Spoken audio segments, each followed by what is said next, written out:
Coming up on Bear News. I think the Garvey has given me like everything that I needed. Cultural centers are vital to students here at UNC. We got to talk to some students and hear how vital they are. Yeah, it's been a little bit of a bummer around the country and around the state.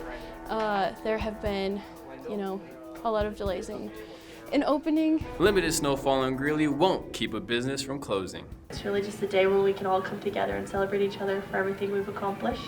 And see why kids around Greeley joined the cheer team at the UC. Bear News starts now.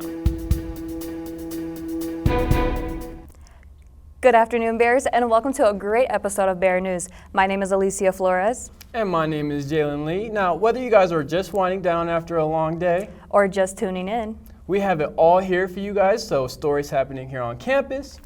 To hearing about events and people impacting our community, we have a lot for you guys today. So sit back, stay with us, and welcome to Bear News. Budget cuts are hitting campus hard as we get through the school year. Not only are employees losing jobs, but clubs and organizations are losing their funding. Here to talk about the issues is Maya Oakley. The University of Northern Colorado prides itself in being a diverse learning environment that welcomes and supports students of all backgrounds.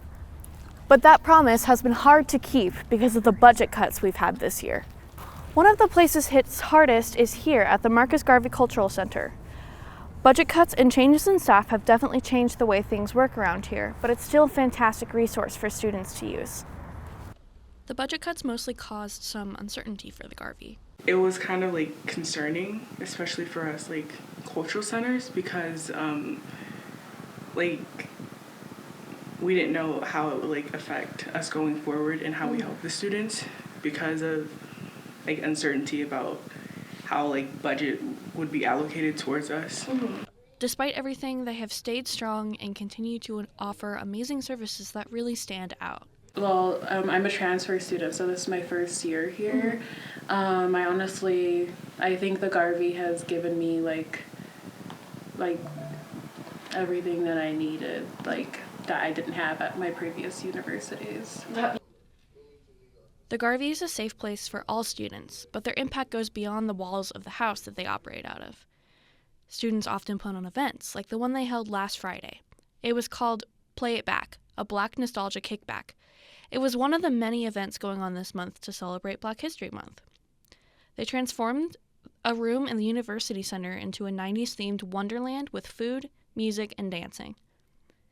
The schedule for the rest of their events is posted on their Instagram, and they welcome all students to attend.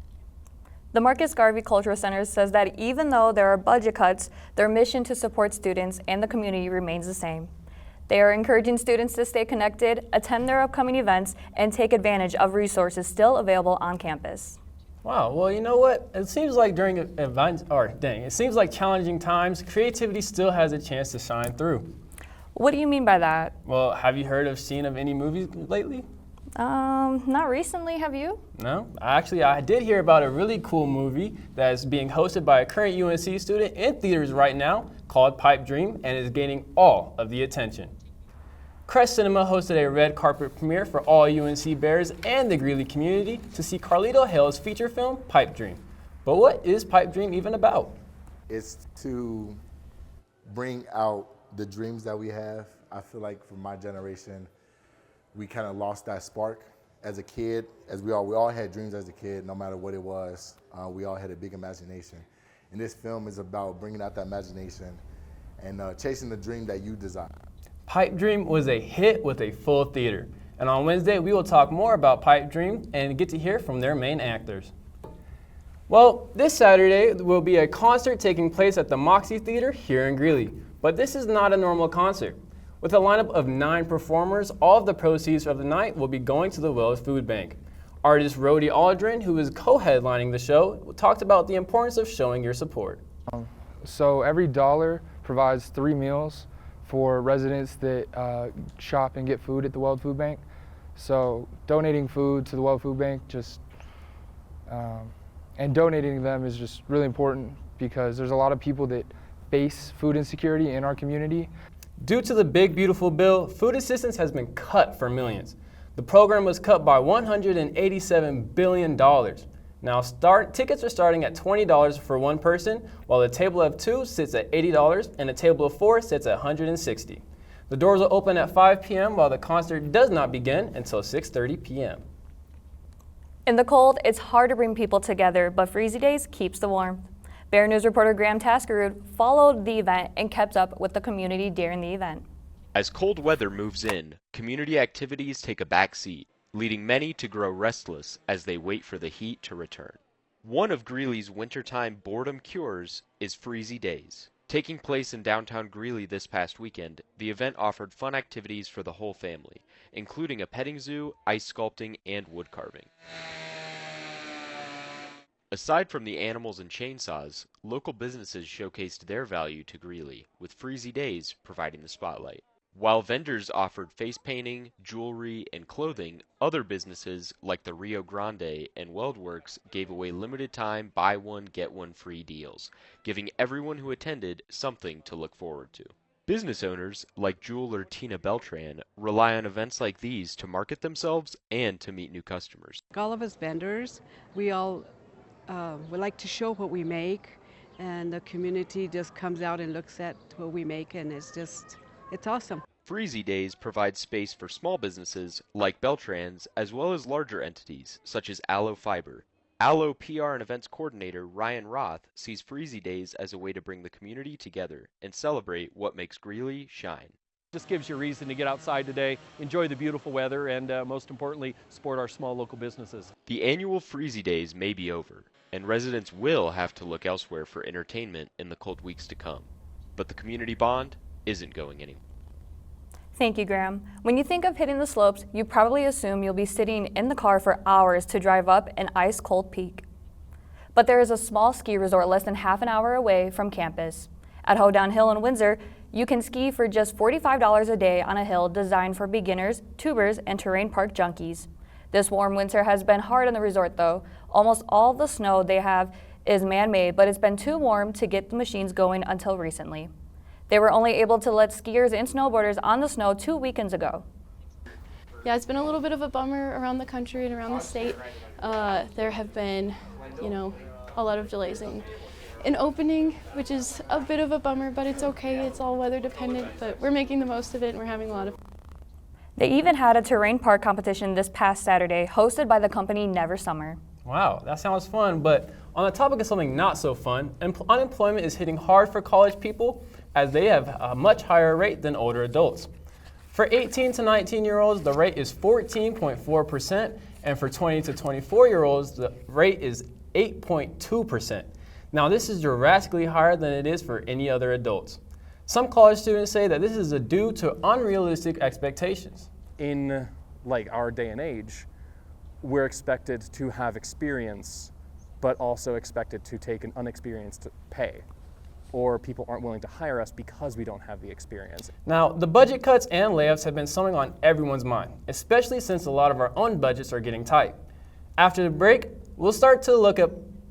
We'll be jumping into all things sports, what's going on at home, what's going around the country, and what's going around the world. Stay tuned to find out.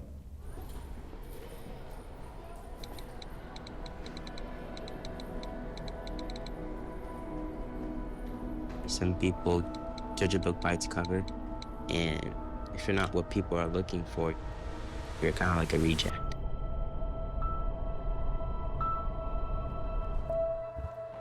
At school, it feels like everyone's staring at me and I'm just kind of not really a person. Sometimes I can't believe that you could be proud of me if I'm not proud of myself. It just was hard today. Nobody was listening to me. Think of our best times together. Let's do more of that. Try to understand me more, and I'll try to do the same. Listening is a form of love. Find ways to support your kids at sounditouttogether.org.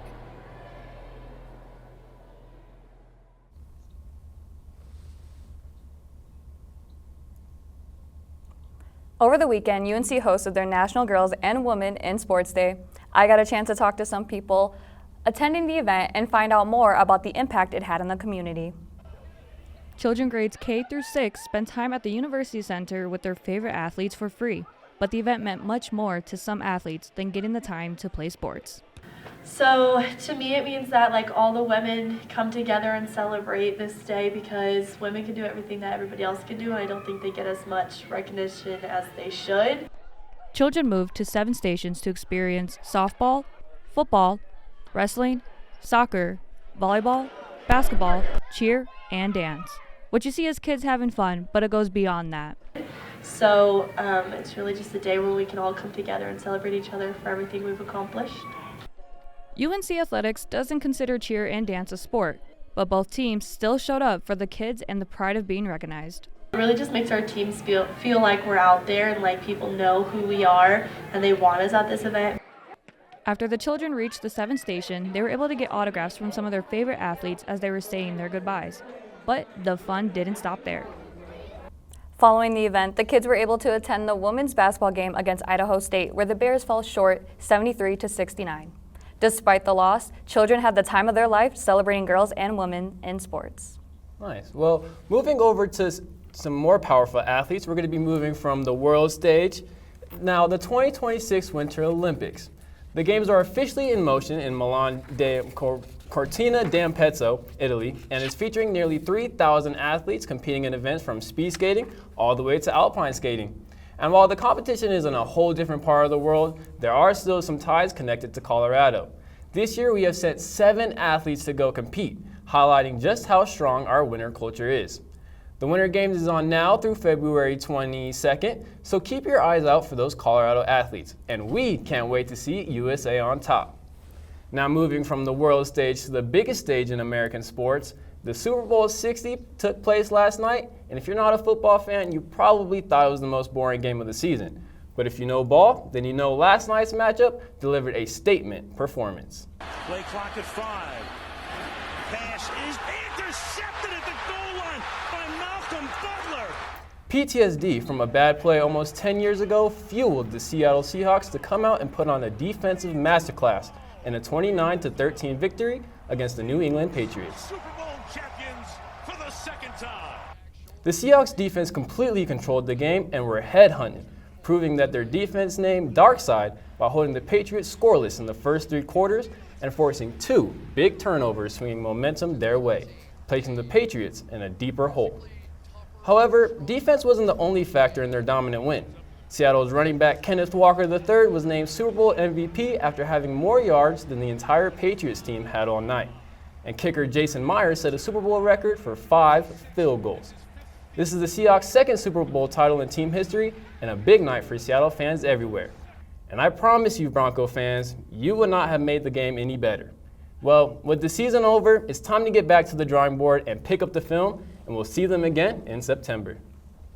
This year's Super Bowl halftime show featured Bad Bunny, who performed his entire set in Spanish. Bad Bunny has been publicly outspoken against ICE, and in one moment during the performance caught viewers' attention. In the show, he handed a young child a Grammy Award on stage. Online, many viewers speculated that the child was Liam Conejo Ramos, a 5-year-old who had been placed in an ICE detention center in early January. However, the child in the performance was actually 5-year-old actor Lincoln Fox. As of now, Ramos and his father Adrian are back home in Minnesota following a judge's order. Nice. Well, Bears, that's all the time we have for you today. We appreciate you guys spending your afternoon with us and staying connected to what's going on around campus. Be sure to check out our show on Wednesday and follow our Bear News social media for all updates. Well, until next time, take care and